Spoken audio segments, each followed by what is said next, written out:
What's up, guys? It's your favorite Kiwi coach, and give me 6 months of your time, and I'll give you the best golf swing of your life.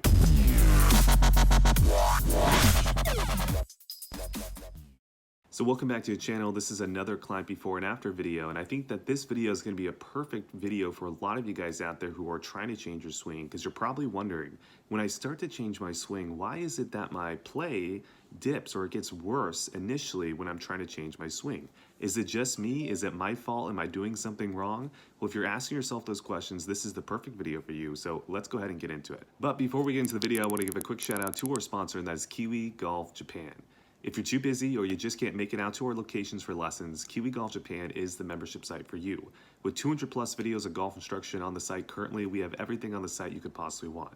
So go ahead and check out that link down below, and now let's get into this analysis. So in this video, we're going to be trying our best to actually answer the age-old question, why am I getting worse after the initial lesson? This is definitely a question we get from our clients all the time, typically after the first lesson, maybe 1 to 2 practices in, and it's really confusing for a lot of you guys out there. Like, I'm taking lessons to get better. Why am I getting worse? Am I learning the wrong method? Does this coach know what he's talking about? And a lot of times that you guys let that get to you, and then you switch instructors, and then you become one of those clients who just goes around to every single instructor and never quite gets better. So if you're one of those people that's currently in that rut where you're just going from instructor to instructor and not getting better, I want you guys to listen up, because there's some really valuable information in this video. So before we start getting into the main points, let's just play the before swing and the after swing first. I'm going to do it a little bit different than normal. I'm actually going to kind of break down what's going on as we look at the before swing, as well as break down what's going on as we look at the after swing, because I think it's going to really preface what we should be talking about next, which is getting into the mechanics and how certain mechanics, if you try to change them, you actually might play worse initially after the lesson. So in the before swing, what we're seeing here is the club head's pretty far behind at position 2. We're seeing that the hands really move vertically up as the club shaft steepens to the top. We're seeing that that trail elbow is getting really internally rotated, right, which is going to make it difficult to get that club shaft flatter at the top. Then in transition, we're seeing the hands start to kind of loop out towards the golf ball as the club shaft is trying to flatten, but it's really not doing it enough for where he was at the top of the swing. And then from this position 5, this is really when he starts to flatten the club shaft. However, it's way too late because his hands are way too far out towards the golf ball. The club shaft is way too steep. But he does a decent job of actually managing it, and by the time he gets into impact, because he's flattened the club shaft so much, he's stopped his body's rotation so much, he's still able to get the sweet spot entering in from a relatively decent spot here. Now, he does hit a little bit of a toe strike on this particular shot, but overall, from where he was at the position 5, he was able to hit the ball pretty decent, which was really surprising.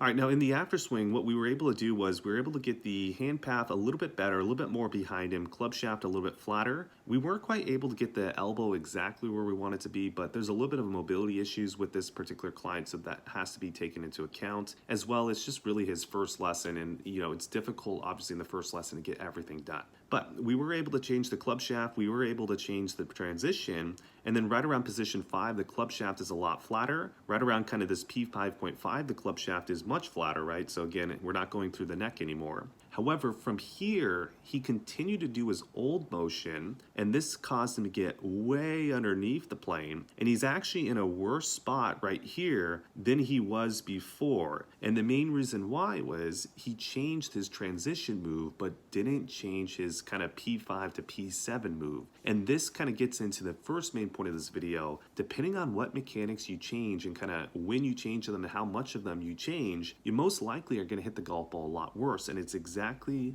what this client was doing. So you're probably thinking to yourself right now, well, hey, Kiwi coach, well, if you knew this was going to happen, why didn't you just kind of tell him to steepen the club shaft? Why didn't you add on another mechanic to work on? And this gets into the second main point of this video. It really depends on the learning style as well as the time this client has to work on their golf game. A lot of you guys out there are not practicing the same amount as a professional golfer, i.e. you're not practicing every day for 8 hours. So you're not going to be able to get a whole bunch of checkpoints done in a short period of time, right? It's just not possible. As well, you guys are not pro golfers, so you're not very good at structuring your practice, organizing your practice, and being able to stay consistent with what you're working on and doing it in a very structured manner. So because of that, if we give you more than, like, let's say 2 or 3 checkpoints, you're going to be so confused out there on the practice range that you're not going to get anything done. And I've seen it time in and time again. So this is why most of you guys out there will still hit the ball worse initially, because we can only get to 2 to 3 checkpoints. And for this particular player,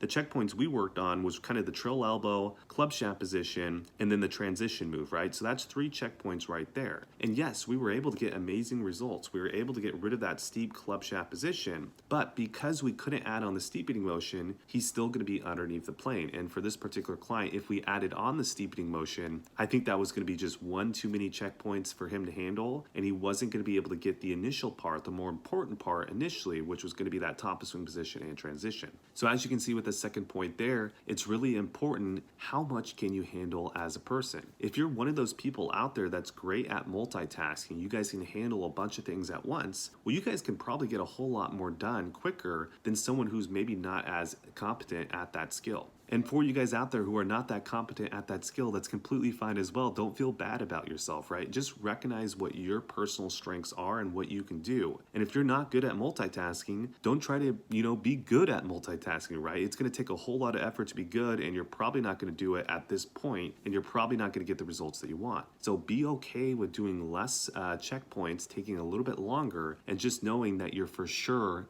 going to get better, as opposed to maybe you're going to get better, right? That's a really key point there. All right, and then the last point, which we kind of goes hand in hand with the second point, but it's really time of practice. So if you're one of those people that are retired and you have a whole lot more time to practice, you can literally practice every single day, you're going to get your overall swing checkpoints done a lot quicker, and you're going to be able to get rid of that poor play quicker. So maybe for you, you're only going to go a month or 2 months of playing poor before you start to get the amazing results and start to really see your game get a whole lot better. Versus someone who can only practice maybe twice a week and only hit 50 golf balls at each practice, well, you're going to take a whole lot longer, right? That could take a year, maybe 2 years, because you're only hitting 100 golf balls a week, right? Versus the person who's practicing every day, they might be hitting, 1,000 golf balls per week. So you're pretty much hitting, it takes you 10 months to hit 1,000 balls. It takes them like a week to hit 1,000 balls, right? Who do you think is going to get better quicker? So how much time you have to practice is also a huge key indicator on how long your period of poor play is going to happen.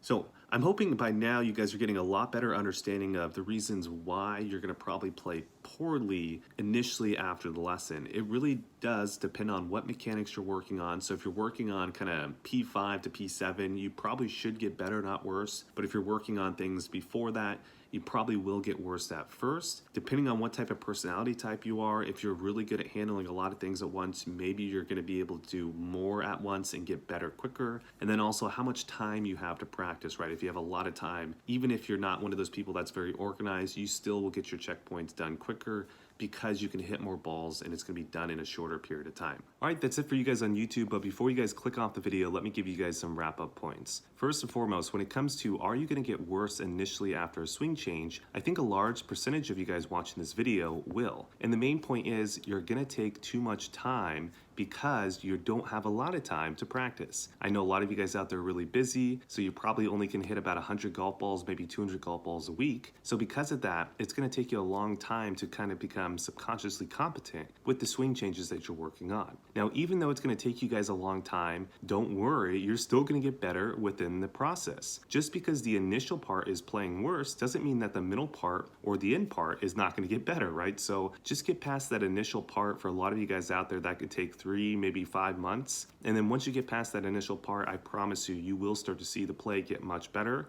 and you're going to be a lot happier. So if you guys are still struggling with your guys' golf swings, make sure to check out the Kiwi Coach 6-month program. I'd love to help you guys out. Click on the link down below. On the website, you can see literally everything we'll talk about in each lesson. Sign up for the membership while you guys are there as well. It really helps support this YouTube channel. Subscribe, comment, like, all that good stuff, and I'll see you guys in the next video.